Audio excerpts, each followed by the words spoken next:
এখন দেখা যাচ্ছে যে নির্বাচনের পরে তারা নিরঙ্কুশ ক্ষমতা নিয়ে 2/3 আসন পাওয়ার ফলে তারা কোনো কিছুকে আর তোয়াক্কা করছে না। সামগ্রিকভাবে আমরা দেশের এই পরিস্থিতি নিয়ে আমরা খুবই উদ্বিগ্ন এবং আমরা মনে করি যে যারা অন্তর্বর্তী সরকারের দায়িত্বে ছিলেন ডক্টর মোহাম্মদ ইউনূস সহ এই যে আমাদের আইন উপদেষ্টা আসিফ নজরুল সহ যার যে সকল উপদেষ্টা ছিলেন গুরুত্বপূর্ণ ভূমিকা পালন করেছেন তাদেরকে দায়িত্ব নিতে হবে। তারা তো এই অধ্যাদেশগুলো করেছিল, তো তারা কেন করেছিল, এখন যে বাতিল করা হচ্ছে এগুলো নিয়ে তাদেরকে কথা বলতে হবে, ডক্টর মোহাম্মদ ইউনূসকে মুখ খুলতে হবে। তারা অধ্যাদেশ করে চলে গিয়েছে, একটা ইলেকশন ইঞ্জিনিয়ারিং করে বিএনপির হাতে ক্ষমতা দিয়ে চলে গিয়েছে। এখন এই আইনগুলো অধ্যাদেশগুলো বাতিল হয়ে যাবে, সংস্কার হবে না, আর তারা কোনো কথা বলবে না, তারা যার যার ক্যারিয়ারে ফিরে যাবে। এটা কিন্তু হবে না। জনগণের কাঠগড়া তাদেরকেও দাঁড় হতে হবে, কারণ মানুষের রক্তের উপর দিয়ে আমরা তাদেরকে ক্ষমতা দিয়েছিলাম। তারা আমাদেরকে নিরাশ করেছে, কিন্তু যতটুকু অর্জন সেই সময় হয়েছে সেই অর্জন ধরে রাখার জন্য তাদেরকেও মাঠে নামতে হবে। ফলে ডক্টর মোহাম্মদ ইউনূসকেও আমি রাজপথে এই বিক্ষোভে নামার আহ্বান জানাচ্ছি, ডক্টর মোহাম্মদ ইউনূস সহ সকল উপদেষ্টাদের। আমরা যাওয়ার আগেই বুঝতে পেরেছিলাম যে দেশে কি হতে যাচ্ছে সামনের সময়গুলোতে, এবং আজকে বিক্ষোভের কথা শুনেছি। সেই বিক্ষোভে আমাদের জাতীয় নাগরিক পার্টি এনসিপির অংশগ্রহণ, পূর্ণ সমর্থন এবং সংহতি রয়েছে। আমরা এটা আসলে এখন বাংলাদেশে যা কিছু হচ্ছে সংস্কারকে কেন্দ্র করে, এটা কোনো আসলে খুবই যে অপ্রত্যাশিত এরকম না। এই ধারণা এবং এই রাজনীতি ঐক্যমত কমিশন থেকে বা 5ই আগস্টের পর থেকেই শুরু হয়েছে। 5ই আগস্টের পরেই কিন্তু প্রধান দ্বন্দ্ব তৈরি হয়েছিল। আমরা বলেছিলাম নতুন সংবিধান, এবং বিএনপি বলেছিল তারা নির্বাচন চায়, তারা পুরনো সবকিছুকে রেখেই নির্বাচনের মাধ্যমে ক্ষমতায় আসতে চায়। আমরা বলেছিলাম শুধু ক্ষমতার পরিবর্তনের জন্য গণ অভ্যুত্থান হয়নি, দেশের সংস্কার প্রয়োজন, আমূল সংস্কার প্রয়োজন। আমাদের চাপের মুখে, ছাত্র জনতার চাপের মুখে তখন সংস্কার কমিশনগুলো হয়, ঐক্যমত কমিশনগুলো হয়। তো এখন দেখা যাচ্ছে যে নির্বাচনের পরে তারা নিরঙ্কুশ ক্ষমতা নিয়ে 2/3 আসন পাওয়ার ফলে তারা কোনো কিছুকে আর তোয়াক্কা করছে না। তারা প্রথমত গণভোটের গণরায় সেটাকে তারা বাতিল করে দিয়েছে, গণভোট তারা মানছে না, তারা নতুন নতুন অজুহাত দিচ্ছে, নানান ধরনের প্রস্তাবনা আনছে। কিন্তু গণভোট 70% মানুষ এখানে ভোট দিয়েছিল। আমাদের গণভোটটা হয়েছিল খুবই সুনির্দিষ্ট 4টা প্রশ্নের উপরে। গণভোট কিন্তু জুলাই সনদের উপরে হয়নি, এটা আমরা অনেক সময় ভুল করছি, বিভ্রান্ত করছি। জুলাই সনদে যে নোট অফ ডিসেন্ট এবং তাদের বিভিন্ন নোট দেওয়া আছে, জুলাই সনদ অনুযায়ী আসলে সবকিছু তাদের ইস্তিহার অনুযায়ী হবে। এই জটিলতা এড়ানোর জন্য কিন্তু তখন গণভোট আদেশ করা হয়, এবং যেখানে সুনির্দিষ্ট 4টি প্রশ্ন করা হয়, যার রেফারেন্স পয়েন্ট হচ্ছে জুলাই সনদ। সেই গণভোট তারা মানলেন না। দ্বিতীয়ত এখন শুনতে পাচ্ছি যে বিভিন্ন যেই গুরুত্বপূর্ণ অধ্যাদেশ ছিল, তার মধ্যে গুরুত্বপূর্ণ 10 থেকে 11টি অধ্যাদেশ তারা সংসদে আনছেন না, তারা সেটাকে আইনে পরিণত করবেন না। এর মধ্যে অতি গুরুত্বপূর্ণ রয়েছে গুম প্রতিকার এবং প্রতিরোধ অধ্যাদেশ, জাতীয় মানবাধিকার কমিশন অধ্যাদেশ, বিচারপতি নিয়োগ অধ্যাদেশ, বিচারালয় যে সচিবালয় নিয়োগ এটার অধ্যাদেশ।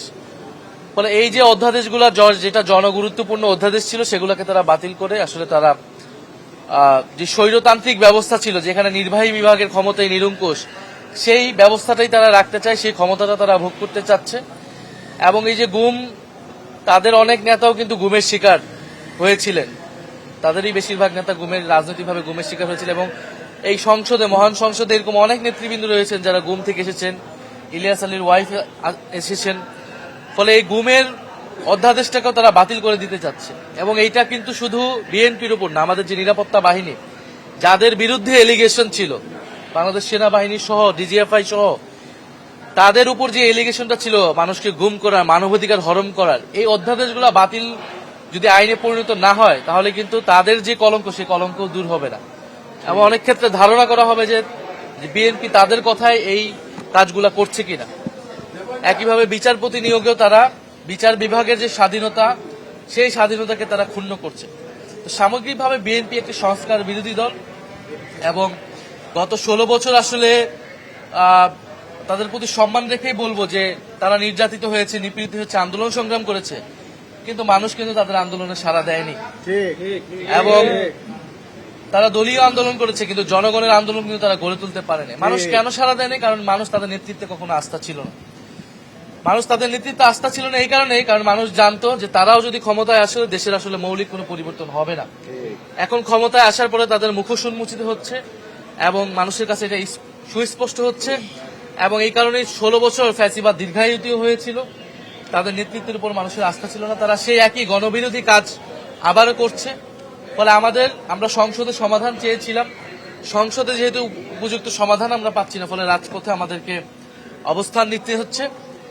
আমরা এখনো আশা করব যাতে সংসদে এর উপযুক্ত পরিবেশ প্রতিকার তৈরি করা হয়, সংবিধান সংস্কার পরিষদ তৈরি করা হয় এবং অধ্যাদেশগুলোকে আইনে পরিণত করা হয়। আমরা চাই না দেশের সামনের বিএনপি বা সরকার যেটা বুঝতেছে না যে সামনে যে অর্থনৈতিক মন্দা আসতেছে, সেই জায়গায় সরকারের উপর যদি ন্যূনতম আস্থা জনগণের না থাকে, বিরোধী দলগুলোর না থাকে, এই সরকার এই বিএনপি সরকার পরিচালনা করতে পারবে না। কারণ সামনে ব্যাপক অর্থনৈতিক টালমাটাল পরিস্থিতি বাংলাদেশের জন্য আসতেছে, আন্তর্জাতিকভাবে যুদ্ধ পরিস্থিতি চলতেছে। সেই জায়গায় রাজনৈতিক দলগুলোর ঐক্য প্রয়োজন ছিল, জনগণ তাহলে একটা আস্থার জায়গা পেত। ফলে সরকারের প্রতি আহ্বান থাকবে, সরকার 2/3 তারা আসন সংসদে পেলেও রাজপথ বা জনগণের ভিতরে কিন্তু বিএনপি নেই, আর বিএনপি ভোটের হিসেবেও কিন্তু বিএনপি 70% ভোটকে অগ্রাহ্য করে এই সিদ্ধান্তগুলো নিচ্ছে। সামগ্রিকভাবে আমরা দেশের এই পরিস্থিতি নিয়ে আমরা খুবই উদ্বিগ্ন এবং আমরা মনে করি যে যারা অন্তর্বর্তী সরকারের দায়িত্বে ছিলেন, ডক্টর মোহাম্মদ ইউনূস সহ, এই যে আমাদের আইন উপদেষ্টা আসিফ নজরুল সহ যার যে সকল উপদেষ্টা ছিলেন গুরুত্বপূর্ণ ভূমিকা পালন করেছেন, তাদেরকে দায়িত্ব নিতে হবে। তারা তো এই অধ্যাদেশগুলো করেছিল, তো তারা কেন করেছিল, এখন যে বাতিল করা হচ্ছে, এগুলো নিয়ে তাদেরকে কথা বলতে হবে, ডক্টর মোহাম্মদ ইউনূসকে মুখ খুলতে হবে। তারা অধ্যাদেশ করে চলে গিয়েছে, একটা ইলেকশন ইঞ্জিনিয়ারিং করে বিএনপির হাতে ক্ষমতা দিয়ে চলে গিয়েছে, এখন এই আইনগুলো অধ্যাদেশগুলো বাতিল হয়ে যাবে, সংস্কার হবে না, আর তারা কোনো কথা বলবে না, তারা যার যার ক্যারিয়ারে ফিরে যাবে, এটা কিন্তু হবে না। জনগণের কাঠগড়া তাদেরকেও দাঁড় হতে হবে, কারণ মানুষের রক্তের উপর দিয়ে আমরা তাদেরকে ক্ষমতা দিয়েছিলাম, তারা আমাদেরকে নিরাশ করেছে, কিন্তু যতটুকু অর্জন সেই সময় হয়েছে সেই অর্জন ধরে রাখার জন্য তাদেরকেও মাঠে নামতে হবে। ফলে ডক্টর মোহাম্মদ ইউনূসকেও আমি রাজপথে এই বিক্ষোভে নামার আহ্বান জানাচ্ছি, ডক্টর মোহাম্মদ ইউনূস সহ সকল উপদেষ্টাদের। সংসদে রাষ্ট্রপতির উপর ভাষণ চলতেছে, যে রাষ্ট্রপতি এতদিনে থাকার কথা ছিল না, যারা রাষ্ট্রপতিকে রেখে দিচ্ছে পুরনো সংবিধানকে নিয়ে অযথা কিছু বিতর্ক হচ্ছে। এই বিতর্কগুলো ঐক্যমত্য কমিশনের সময় হয়েছে। আমরা তো সংবিধান সংশোধনের জন্য কথা বলছি না, সংবিধান সংশোধনের মাধ্যমে সংবিধানের মৌলিক পরিবর্তন সাধন করা সম্ভব হয় না, এটা একেবারেই কমন সেন্স, একেবারেই কাণ্ডজ্ঞান।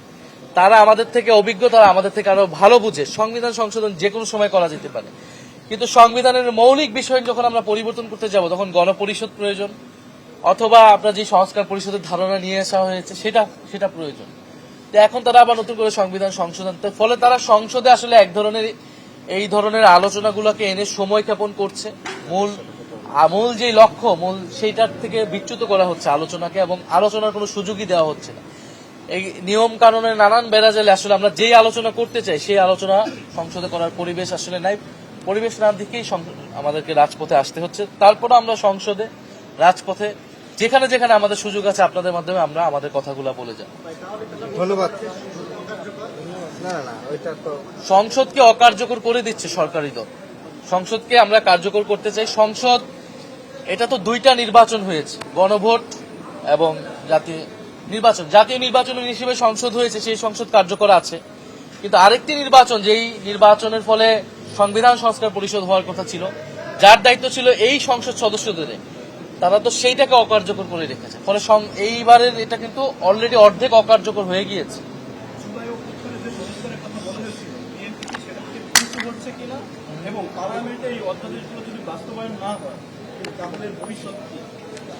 এর ভবিষ্যৎ হচ্ছে বিএনপি আবারও স্বৈরতান্ত্রিক ফ্যাসিবাদী কায়দায় রাষ্ট্র পরিচালনার চেষ্টা করবে এবং বাংলাদেশের জনগণ এটা মেনে নেবে না। ফলে বাংলাদেশের জনগণ 16 বছর ধরে এই নির্যাতন নিপীড়ন সহ্য করেছে। বিএনপির বহু নেতাকর্মীরাই গুম হয়েছে, তাদের মানবাধিকার হরণ হয়েছে। এখন তারা যদি একই কায়দায় আবার এটা চেষ্টা করে, মানুষের রাজপথে গণ আন্দোলনের মুখে তাদেরকে পড়তে হবে, এবং তাদের পরিণতি কি হবে এটা আল্লাহ তাআলাই ভালো জানেন। ধন্যবাদ।